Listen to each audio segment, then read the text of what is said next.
So good afternoon.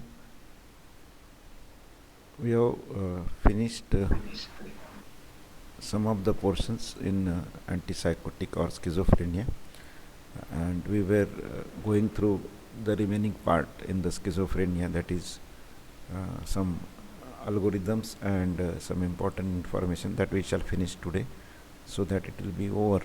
Schizophrenia will try to finish. So we have seen various drugs earlier. We have seen the list and how these drugs are given, and we were discussing this flow chart before we departed last time. So go for that. Consider all the above information which we have seen, that in various conditions, maybe it be pregnancy, may it be already obese people having some other conditions, some comorbidity. So we have seen various conditions in which we have seen the first line treatment as per the guidelines or as per the observation or evidence base, as we told. So go for that accordingly, select the drug, then check the things and go for the various drugs. So perform the baseline investigation. As I told you, go for various guidelines like Maudsley guideline or any other guideline, may it be DSP-5 or whatsoever guidelines which are currently available or which are preferred by that clinician. Accordingly, whatsoever guideline is there, accordingly check, have the investigation, get the interviews, get the information from the their caretakers and near dear people, and accordingly go for various prescription. Initially only one antipsychotic to be started at low dose. Check out, consider the drug interaction, side effects and efficacy, what it is. Consider social and psychological intervention, that is, we call it as a CBT, that is cognitive behavioral therapy, and all other things. Then once everything is there, then go for then also go for other supportive treatment or intervention like smoking cessation, alcohol withdrawal, etc. Whatsoever are there, go for that, and accordingly next treat all the comorbidities. If anything which is particularly making impact on that, then review it after every 2 weeks for the response, side effects and adherence to the treatment. If everything is fine, if issue is there with the adherence, we are discussing this, that is, we call it as a depot preparations or long acting injections. If the response is very good, continue this medication and monitor it. As we have seen, maybe your monitoring schedule you can change. Instead of every 2 weeks, you can make it every month or so, considering the patient's progress and the reviews patients is having. But the response is poor, then go for the change in the either drug or dose or both, whatsoever possible. So once it is there, again we have seen that up to certain level there are we can use highest dose possible. So either we have two options. Usually there are both options are recommended depending on the drug, depending on the tolerable tolerability of the patient. Either go for one drug with the highest dose or go for another drug. These are two algorithms many times followed. Accordingly, anything can be done. So change the dose or adjust the drug or dose accordingly. And the high dose antipsychotic treatment are there. They has to be done. Cross tapering has to be done whenever the high dose of antipsychotic drug were used. If there is a relapse after 2 trials, or even if you have tried 2 drugs and there is a no good response, still there is a poor response, then go for clozapine. We have seen clozapine is a drug of choice where other antipsychotics are not working. So we took put it as a reserve drug in that case. Then next in that case is let us see what are the monitoring has to be done. This we have seen earlier, that is body weight, BMI, particularly in case of olanzapine it should be continuously. Then HbA1c, blood sugar, again olanzapine has more propensity. Lipids, again olanzapine. Then prolactin, particularly which are acting on dopamine or D2 receptors. Then fasting blood, then EGFR, that is estimated glomerular filtration rate, then what is urinary output and various parameters, liver function test, ECG, blood pressure, and then take the review from that the clinicians and whatsoever remarks are there. Accordingly, these are for advertisements, adverse effect we are checking, and once it is there, go for the if adverse effects are in control, they are not much, they are not affecting, because it should not happen, otherwise you are trying to treat schizophrenia and the patient is having more difficulty, more problem in that. So these are various difficulty. We have seen various prescription points earlier.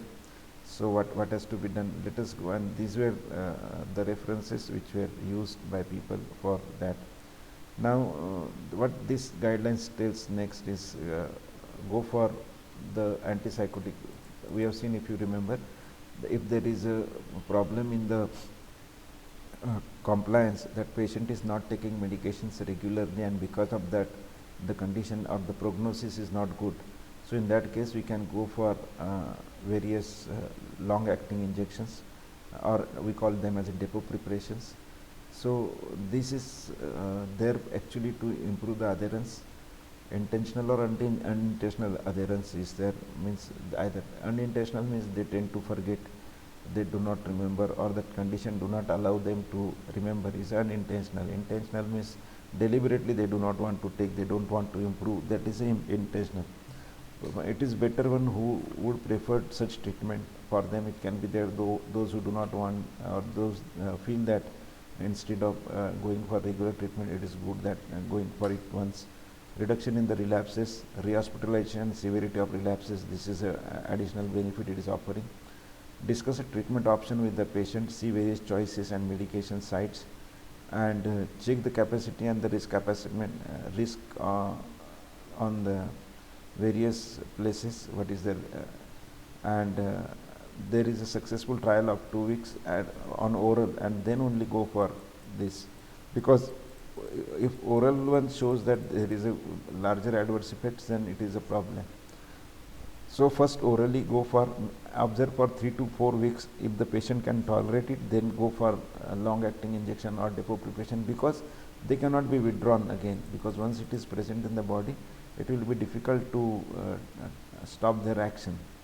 So how we are choosing that? What's your first line treatments are there, made with flupentixol, haloperidol, or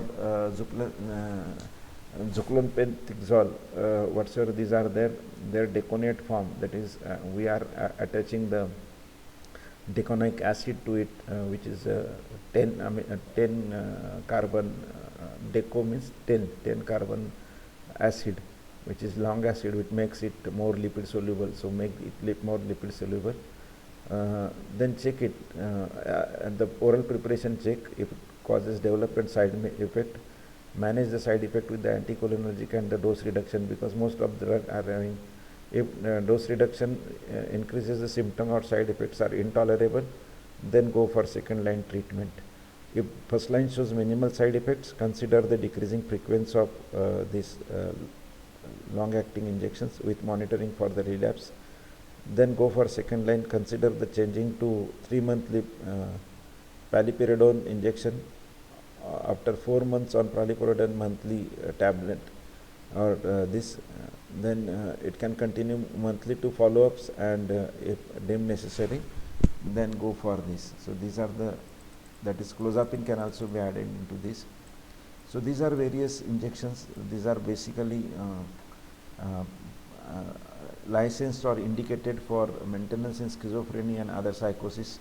Most of these are only for that particular purpose.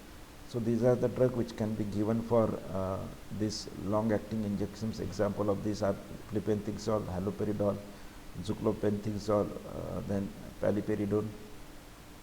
Again it's another salt. Then aripiprazole, olanzapine. These are various drugs which can be given in various format. And what are their doses are there, around 20 milligram, and accordingly doses can be changed. Then what is the duration of action? Say around it is 3 to 4 weeks. Then haloperidol around 6 weeks, 2 to 4 weeks, depending around about the 25 to 49 days. 18 months paliperidone can have action. Up to that long it is there, and accordingly dose has to be put into. Then the another one are 6 weeks. then how much time it takes to have a steady state level. So once injection is given, although the duration of action is 3 to 4 weeks, you need to give around 3 to 4 injection to make it steady state concentration. Steady state means constant plasma level which is achieved. Or it can be then in some clinicians can make it additional effort to make it with some oral drug or like that. If you remember, or in 5th year you will have this type of calculation, you call them as a loading dose and maintenance dose. So this pharmacokinetic experts, they will calculate the dosing regimen accordingly and they will initiate the dosings. So what are there, what care has to be taken, because only thing is there, we have seen that once these injections are administered, then it cannot, their actions cannot be reverted, or it will be very difficult to. And in that cases, you should have very good information about the drug, that this drug is having what sort of adverse effects are there, they are manageable, because all the drugs, they definitely have adverse effects, but they are manageable, or when we say that benefit to risk ratio, the benefits are comparatively more than that of risk, and in that condition we can give them. So this is given, it is given in these conditions of schizophrenia or psychotic diseases. The caution has to, various drug, various what we can say comments are there. That comments say that what are things which has to be monitored, or which care has to be taken, and accordingly we can go. For example, in flupentixol, caution in this agitation or mood elevation should be there, contraindicated if there is a circulatory collapse or loss of consciousness, in that it should not be given. So 50 milligram dose should be given. All of these, most of these are given in gluteal or lateral thigh or deltoid muscles. From that it is slowly released from these muscles, and the level is maintained for the given period of time, maybe 2 weeks, 3 weeks, 4 weeks, or even more than that. Example, we have seen up to months also. So these are there. We have seen paliperidone, which is acting up to months. Okay. So what should be the dosing frequencies there? So up to 4 weeks, most of these they are there, or every 1 week to 3 week, maximum 600 per week can be given. In case of zuclopentixol. In other cases, yes, we can give them, and in case of olanzapine, care has to be taken, this monitoring, because it requires body weight and all other these details. So olanzapine requires more monitoring, and check the post-injection syndrome, which is requiring 3 hours of the monitoring, and complete monitoring should be taken on that. And once it is there, then continue with, if it is acceptable. Then go for various adverse effects for long time, where the tics are not measured severity, but in relation to other. These are the probabilities with various drugs to have. We have seen about it. These are the adverse effects, and accordingly, this adverse effect has to be monitored and checked. What are the like extrapyramidal symptoms, body weight, lipid levels, then diabetes, extrapyramidal symptoms, then tardive dyskinesias, akathasias, prolactin levels. These are various things. So according to the condition, we can see, we can select the drug which is best suiting to the drug of people, and accordingly it is there. And this type of adverse effect, particularly drug wise, has to be monitored. If everything is fine, it can be continued. So what are the benefit of this? No repeated treatment is required. The treatment is continued. No chances of treatment related failure because of the non-compliance, and the patient is not supposed to take treatment again and again. Patient will be stabilized on the treatment for longer period of time. These are the benefits this particular injection and treatment is occurring. So these are various information. Already in all cases you will find that the patient has to be stabilized on oral drug before that, or its analog before that. Suppose it is paliperidone, then at least risperidone has been tried, which is analog of it, and then check it out and go for this is how we can go for the long acting injections. What are the informations are there? If missed dose is there, then how much dose you can days you can wait, because these are long acting. Suppose the schedule was after 4 week, in 5th week it was there, and suppose because of some emergency, so maximum how much plus minus 1 week on the maintenance dose can be there. So for each drug you will find this kind of changes. If it is missed dose or second initiation dose, third initiation dose, then what you should be done, or what should you can take, so that there, if the gap is more, then you have to again reinitiate the therapy. Why it is reinitiated? Again, you have to understand the concept of loading dose and maintenance dose. Initially we give certain dose so that the optimum concentration in the plasma is achieved. The dose which is required to obtain the optimal plasma concentration, we call it as a loading dose. And once this optimal plasma concentration is achieved, then whatsoever dose which is required to maintain that plasma concentration, we call it as a maintenance dose. So here the word is used is initiation dose, which is more commonly called as a loading dose.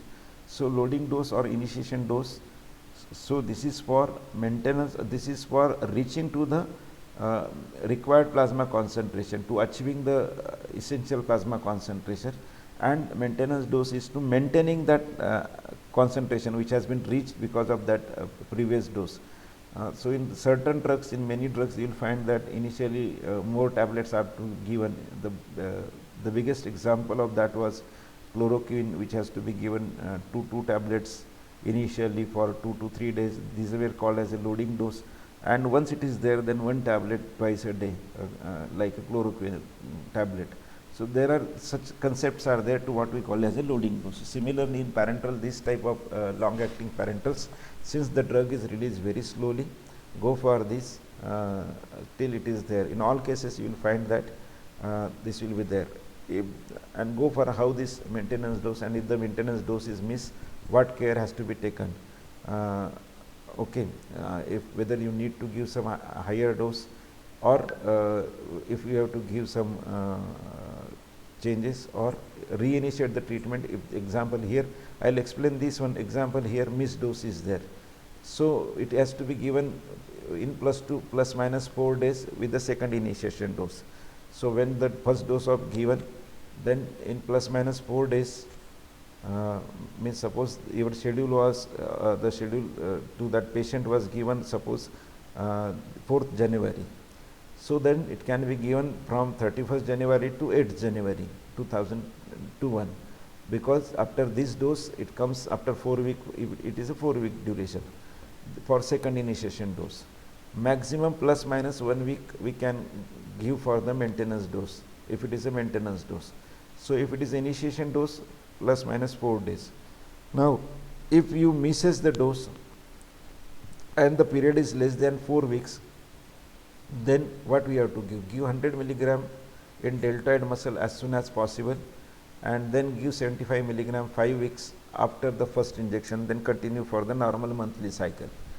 If the dose you have missed, whatsoever dose has been missed, it is more than 4 to 7 weeks, then give it again 100 milligram in deltoid, then 100 milligram in deltoid 1 week later, and then continue the normal cycle. So you can see that we have increased the dose, the second dose for this one. If it is more than 7 weeks, then you reinitiate the whatsoever from 0 you start. That means you reinitiate the paliperidone injection, that is brand name is Zepilion. So you start it again, and you forget what you have done then, and what you start it again whatsoever it is there. Now this was what initiation dose or loading dose we have called. Why it was? It was for bringing the concentration to the plasma concentration to the what we can say therapeutic level. Now once it has reached, then we are giving maintenance dose. So if the dose is missed and the duration is 1 month to 6 weeks, then give regular maintenance dose as soon as possible, and then resume it monthly, because we have seen that monthly it has to be given. But if it crosses 6 weeks, maximum up to 6 months, then you have to change it. Regular maintenance dose as soon as possible, repeated after 1 week deltoid, and then continue to use the usual doses. So you have to add some initiation dose and then go for. If there is a 6 weeks to 6 months, then you are changing the dose. Earlier it was a regular dose, then when it was 6 weeks to 6 months, then dose you have increased 25 milligram to 100 milligram. If it is more than 6 weeks, then you are giving it 150 milligram per month more dose, and as soon as possible give 100 milligram deltoid, then 100 milligram after 1 week, again deltoid, and then resume the usually monthly doses. And if it is the gap is more than 6 months, then again total therapy has to be reinitiated. So you will find guideline for all this injection in this way. Only we have to understand concept why this, because only thing is concept is this is the time which is taken to achieve the plasma concentration to what we call as a loading dose, that has to be given. Then the dose which is required for maintenance. Why there is a maintenance? Because at the same time some drug is excreted out, some is metabolized. So we are giving some of the this drug to replace whatsoever drug is lost. So we call it as a maintenance dose. And up to certain period of time, the drug is showing effect despite of that when the concentration goes down. So up to 1 month to 6 months, the whatsoever dose is there, it has not caused much change because we were giving maintenance dose. So slowly this dose will go down. It has taken time, and that much gap is okay. But as soon as it crosses 6 weeks, then we have to start some higher dose, that is 25 milligram to 100 milligram. And up to 6 months if it is there, then we have to give more dose, and then give the regular maintenance dose in deltoid muscles. So this is how it is there. Example of this, again another example of paliperidone is another brand name is Trevicta. Again you will find similar kind of tables as guided by that particular brand, this manufacturer. So how missed dose can be calculated? Each and drug their own activities are there, their own R&D has suggested what should be the doses. Then another is aripiprazole, how it should be given and how the doses should be adjusted into maintenance dose. What information has to be given, how it is to be reconstituted, and how it has to be given, where it has to be given, which muscle. Already we have seen that most of these are given in the deltoid or gluteal muscles, and in that it has to be given. Again you can have classification of the patients into that. That is the patient which are having strong CYP2D6. These are, again you will understand details of this basic when you will go in 5th year, or if you have attended some of the classes of this HESDAR pharmacokinetic, which Moresser and other experts are taking. So here you will find this information that this CYP2D6, these are various cytochrome P450 classes are there, and in that there are various enzymes which are there. This drug is metabolized by CYP2D6 portion or part of the cytochrome P450 family. So out of that, those which are having strong activity, strong inhibitors are used simultaneously. Then you have to change the doses accordingly. If you have got activity which are patient taking 3 milligram of ability, again if it is strong, then you have to change the dose accordingly. Those which are having strong, the dose was actually given 400 calculated, but if they are having strong CYP2D6 or CYP3A4 inhibition, then we have to reduce the dose to 300 milligram. If there is strong 2D6 and strong this CYP3A4 inhibitors, then it can be again reduced to 200 milligrams. And if it is only CYP3A4 inducers, then avoid use because they cause metabolism. We should not use because it will bring down the plasma concentration rapidly, and because of that, once it rapidly it is come down, patient may find relapse like situation. Okay. So same thing is there. If dose is 300, we are reducing the dose by almost 100 milligram in that patients. If the dose is missed, then what you have to do, this is the guideline for this aripiprazole injection. So these are various injection. I will not go each injection. I have just for first injection I have tried to explain you what is the basic information about that particular this one. So example of this is olanzapine. Again, how it is there, in what condition it is be there. But in all cases, important is already we have seen whenever we are giving for long acting injections, then most important thing is these patients already been treated orally. They are observed, as we have seen various observation chart for each drug, that particularly in what condition for which drug, which are very prominent chances of adverse effect, and it has to be observed. So we have observed the patient, we have found that patient is tolerating, patient is not having much adverse effects and can tolerate the drug, and in that cases only we are giving for this long acting injections. Otherwise there is we have to change the drug. This is very, very important. This is the prime conditions. Then post injection syndrome are there. The exact mechanism not known, particularly this is happening with olanzapine only, but the clinical manifestation are consistent with those which are with the oral olanzapine overdose, and these effects can include sedation, which is from mild to severely up to coma. The patient may go in coma, and it can have delirium. Then see, these are two totally diverse action, but anything can be there. Sedation and delirium is a sort of CNS excitation, severe excitation, okay, as well as there will be extrapyramidal symptoms can be there. Dysarthria, that is joint movements difficulty, ataxia, aggression, dizziness, weakness, hypertension or convulsion. These are the signs which are because of this olanzapine. In most cases, symptoms appear within 1 hour of the injection, but rarely may occur later in 1 hour, and very rarely occur after 3 hours of the injection. Patient usually makes a full recovery within 24 to 72 hours if observed, monitored and treated.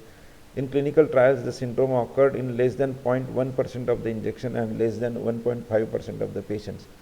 So for that, appropriate supportive measures include treatment for hypothermia because of the blood pressure changes, circulatory collapse, and support of the respiratory function should be there. If overdose is suspected, the close medical supervision is required. It must continue till examination indicates that signs and symptoms has resolved. The patient is out of danger. Till that, it should be under close monitoring. Alternatively, if the doctor is not available, an ambulance must be called. Patient must be advised to be vigilant for signs and symptoms of olanzapine overdose, particularly which are secondary to post-injection adverse reaction. For the remainder of the day following administration of olanzapine long-acting injections, assurance must be sought that they will remain in a position to obtain assistance if needed, and they will not drive or operate machinery. So these are very important. Particularly this is very important for all the agents which are having sedative actions. They should not drive or they should not operate machinery. If the patient leaves healthcare facility before 3 hours observation complete, the care coordinator must be contacted to arrange further monitoring. So this is very important in olanzapine treatment, particularly because it can cause severe adverse effects in some of the patient. We have seen it is less than 1.5%. and the incidences is less than, total incidences are less than 0.1%, but still as a care to protect these vulnerable patients from that, we should take that care. Then this is the monitoring form is made particularly for this post injection syndrome. This will help you to understand. So this is every 15 minutes of the injection, signs symptoms are observed by the staff during admission, and if any signs are appearing, this is done up to 3 hours, and after 3 hours when everything is fine, then the person is allowed to go. Then next is the zuclopenthixol acetate. This is another drug.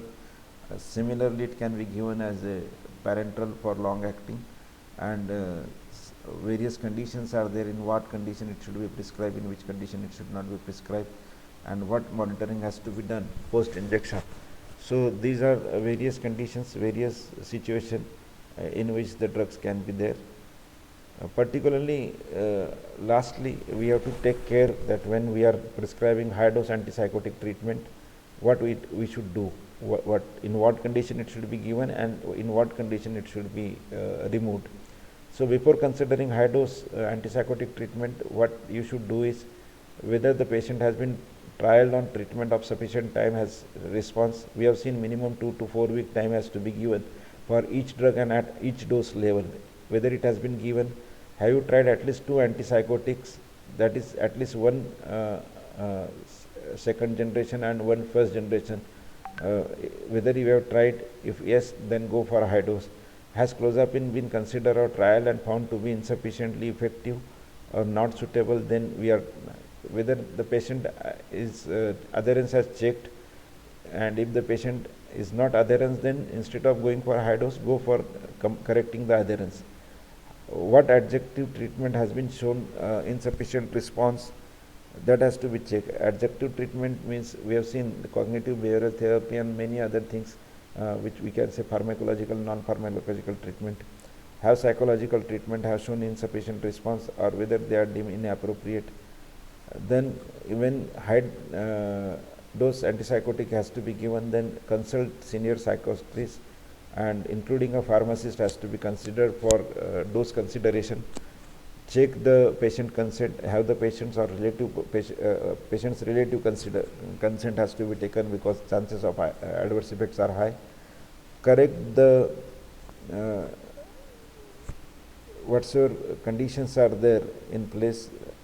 Appropriate documentations in the patient's medication record you have to maintain. Everything is there, and even this is a format that is 2/3 in place. In that you have to maintain the doses whatsoever be given. Before prescribing, go for all the observations, all the body checkup should be done, like ECG, hepatic, renal, etc. Check the concomitant medication which may increase the QT interval or cause electrolyte disturbances, or they may cause drug interaction with these drugs. So it has to be, because any drug interaction which is increasing the half-life of this high dose antipsychotic agent, already we are going for the highest possible dose, and if pharmacokinetically there is a drug interaction which causes decrease in their metabolism, it will be affecting. Then document the rational and target symptoms using rating scales into these their patient monitoring or medication records. Have adequate time between dose increase for effect.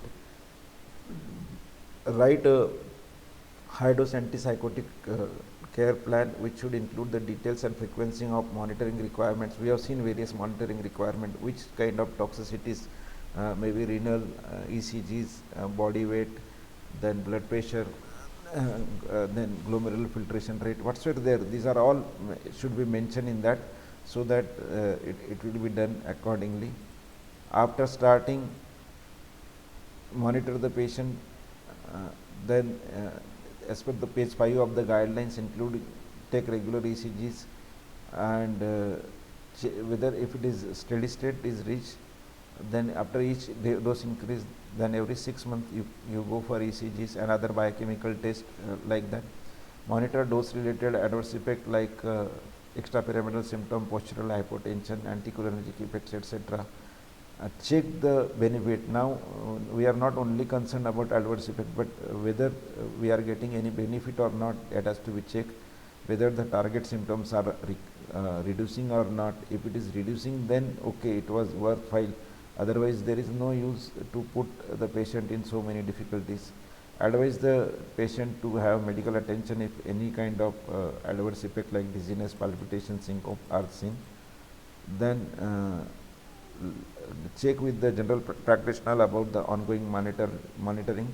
General practitioner can guide about the cardiovascular and all other conditions. If high dose antipsychotic does not result sufficient improvement, the dosage should be decreased within usual range, or change the drug as there. We have seen various guidelines, or clozapine, and if clozapine is not working, then we have gone for the electroconvulsive therapy or shock treatment, as we have seen.